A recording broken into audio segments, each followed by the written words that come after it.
Ikhwan battalion की कहानी, कैसे आतंकवादी का काल है ये बटालियन।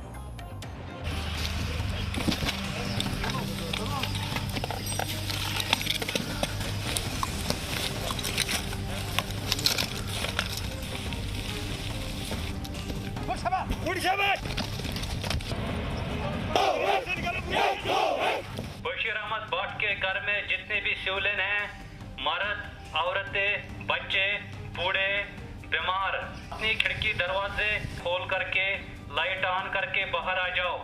आपके मकान को चारों तरफ से सिक्योरिटी फोर्स ने घेर लिया है। पाकिस्तान उन्हें आतंकवादी बनाना चाहता था।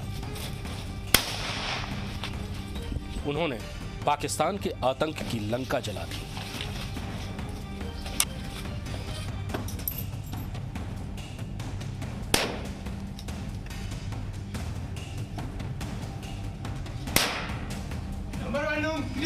पाकिस्तान ने उन्हें कश्मीर की तबाही की ट्रेनिंग दी।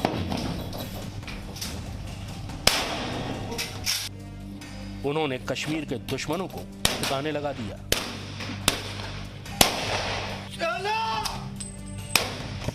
पाकिस्तान उन्हें भारत के खिलाफ भड़का रहा था।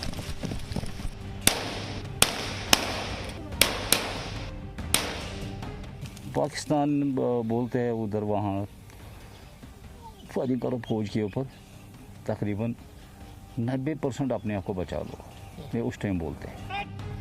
उन्होंने भारतीय सेना का साथ निभाने की ठान ली। ये मैं 95 में मैं बाहर आया और मैंने अपना ग्रुप समेत सरेंडर किया और उसके बाद मैंने एंटी मिलिटेंसी काम शुरू कर दिया। ये है कहानी इख्वान की। ये एक ऐसी बटालियन है जिसने अपने बनने के 10 साल पहले ही कश्मीर में आतंकवादियों का सफाया शुरू कर दिया था। इस बटालियन में शामिल सैनिक अदृश्य हैं, इसलिए न तो हम आप उनकी शक्ल दिखाएंगे न उनके नाम बताएंगे। इनकी बेमिसाल बहादुरी की कहानियां अक्सर अनसुनी रह गईं। इन्हें कई बार अपने पड़ोसियों तक से अपना असली परिचय छुपाकर रहना पड़ा। लेकिन ये वो लड़ाके हैं जिन्होंने 90 के दशक में कश्मीर में आतंकवाद के सबसे भयानक दौर में आतंकवादियों का मुकाबला किया और उन्हें हराया। ये इख्वानुल मुसलमीन के लड़ाके हैं, जिन्हें आम बोलचाल में इख्वानी कहा जाता है।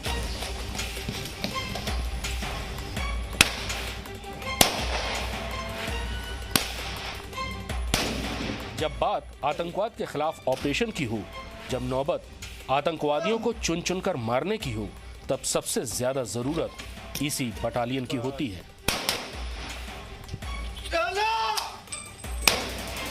ये जम्मू कश्मीर लाइट इन्फेंट्री की टेरिटोरियल आर्मी की बटालियन है, जो इस वक्त आपकी स्क्रीन पर आतंकियों के खिलाफ ऑपरेशन की ट्रेनिंग ले रही है। इस बटालियन का गठन साल 2003 में उन्हीं इख्वानी लड़ाकों को लेकर हुआ था जिन्होंने कश्मीर में आतंकवाद की कमर तोड़ दी थी। इस बटालियन ने अब तक 562 आतंकवादियों को मारा है और 82 आतंकवादियों से हथियार डलवाए हैं। इन्हें अब तक 20 वीरता पुरस्कार मिल चुके हैं। इसी बटालियन के लांस नायक नजीर वानी को वर्ष 2018 में शांतिकाल में वीरता का सर्वोच्च पुरस्कार अशोक चक्र मिला था। आतंकवाद के खिलाफ लड़ाई में इन्होंने अब तक अपने 30 साथियों को खोया है, जिनमें से 16 पर आतंकवादियों ने तब हमला किया जब वो अकेले और निहत्थे थे और अपने घर छुट्टी पर गए थे। इख्वान का नाम ही आतंकवादियों के बीच खौफ भर देता है और हर बटालियन अपने साथ कुछ इख्वानी रखना चाहती है जब भी वो ऑपरेशन पर जाती है।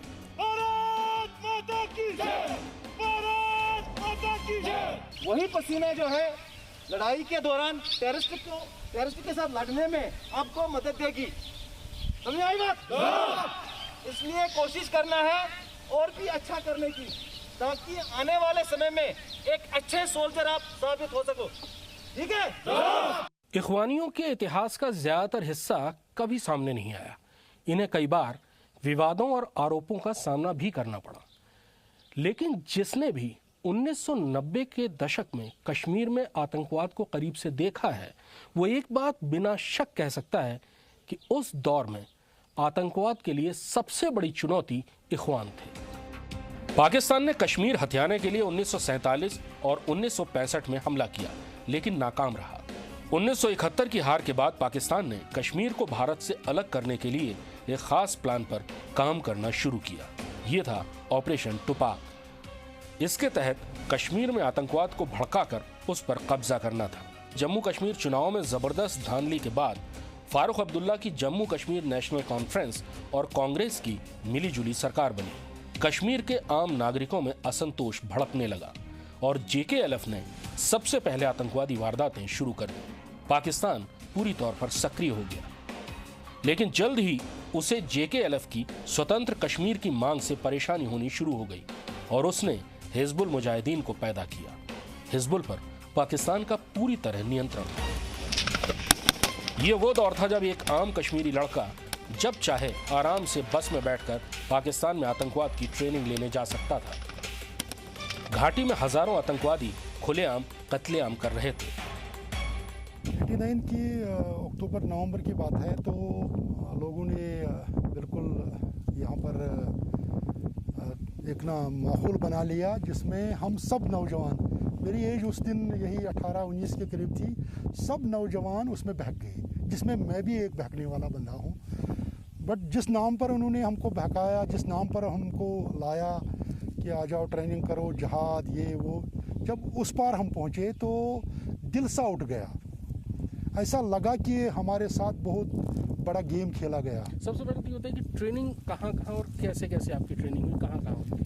हम यहाँ से जब पहुँचे हम उस तरफ अठमुकाम के एक पोस्ट पर पहुँचे पाकिस्तान के, उधर से मुजफ्फराबाद से हमको रावलपिंडी से हमको पेशावर में हमको जो पाकिस्तान और अफ़गानिस्तान का बॉर्डर है, जो जलालाबाद शहर पड़ता है, उधर उन जंगलों में ले लिया, उधर ट्रेनिंग करवाई।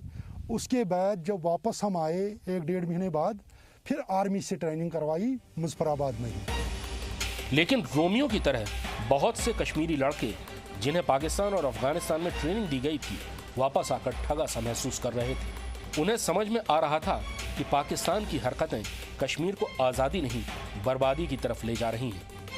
उन्होंने बड़ा फैसला किया और 1993-94 में वो ऐसे आतंकवादी बन गए जिसे पाकिस्तानी आतंकवादियों से नफरत थी। जल्द ही ये बड़ी ताकत सेना के साथ काम करने लगी और बहुत कारगर साबित हुई। ये मैं 95 में मैं बाहर आया और मैंने अपना ग्रुप समेत सरेंडर किया और उसके बाद मैंने एंटी मिलिटेंसी काम शुरू कर दिया। अच्छा, टेररिस्ट के खिलाफ जब आपने कार्रवाइयाँ शुरू की, वो तो 90 का दौर ऐसा था कि जिसमें हर तरफ वैली में सैकड़ों हज़ारों की तादाद में टेररिस्ट होते थे, जिन्हें फॉरेन टेररिस्ट भी होते थे। आप खुद उनके बीच थे और फिर आप उनसे अलग होकर उनके खिलाफ आपने काम करना शुरू किया। कितना खतरनाक था, क्या चैलेंजेस थे आपके पास उस समय? उन दिनों मेरे को लग रहा था, सुबह जब मैं नींद से उठता था मेरे को लगता था कि शाम तक मैं ज़िंदा नहीं रहूँगा, क्योंकि पता नहीं कौन किसको शक हो जाएगा कि मैं एंटी मिलिटेंसी हूँ या मैं नफ़रत करता हूँ इसको, ये जो आतंक है। मैं ऐसे ही बनावट के लिए बैठा था 95 तक उनके साथ। अदरवाइज़ मेरा दिल 90 में ही उठ गया था इस चीज़ों से। बड़ा चैलेंजिंग सिचुएशन थी कि कैसे, उसको भी नहीं लगना चाहिए कि मैं इनके ख़िलाफ़ हूँ, और बिलाखिर लास्ट में मेरे ज़मीर ने ये फैसला किया कि ओपनली मैं आ जाऊँगा।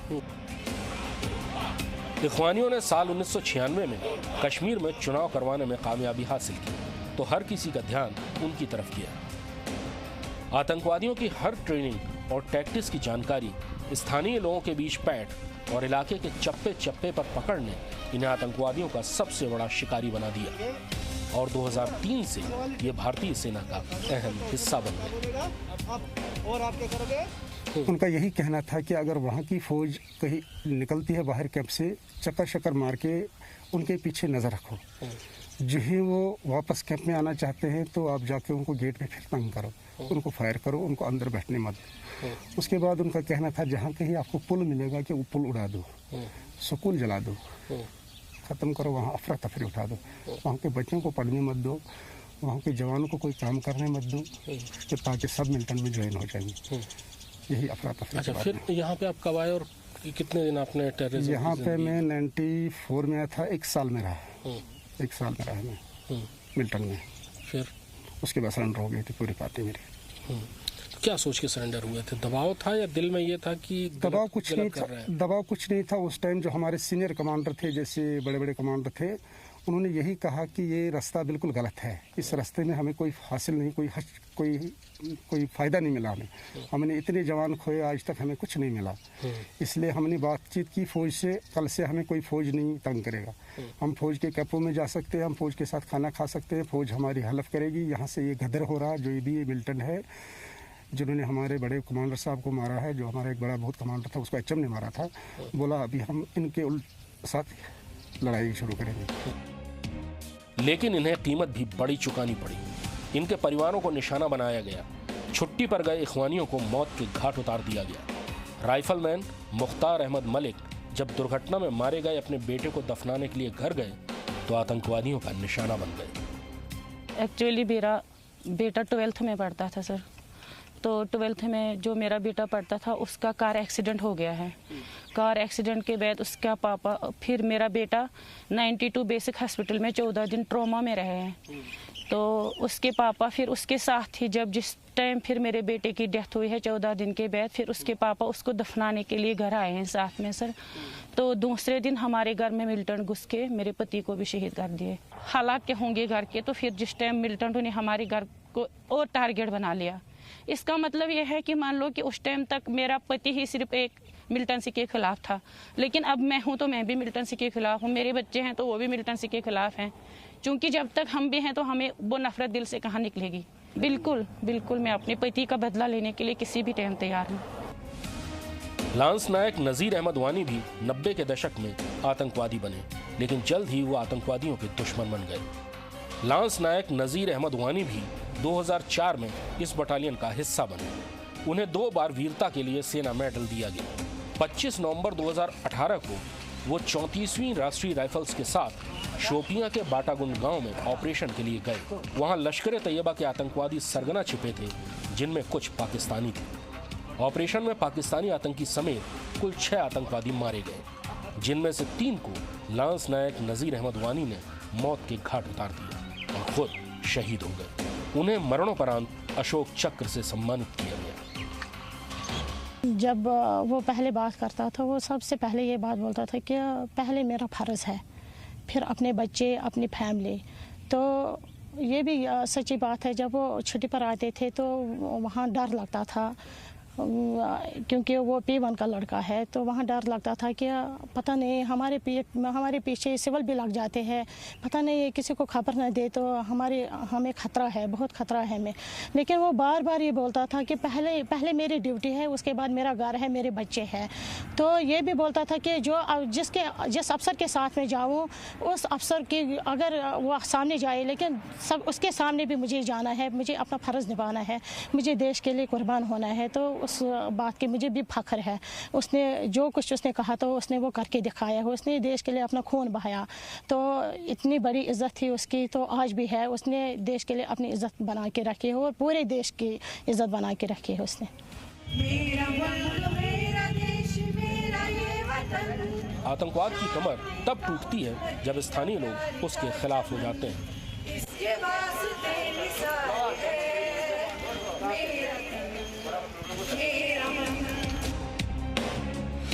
कश्मीर के युवाओं का सेना के साथ जुड़कर आतंकवादियों का सफाया करना साफ संकेत है कि पाकिस्तान आतंकवाद के जरिए कश्मीर को कभी हासिल नहीं कर सकता। आतंकवाद अगर आज दम तोड़ रहा है तो उसमें बड़ी भूमिका इन जांबाज सैनिकों की है।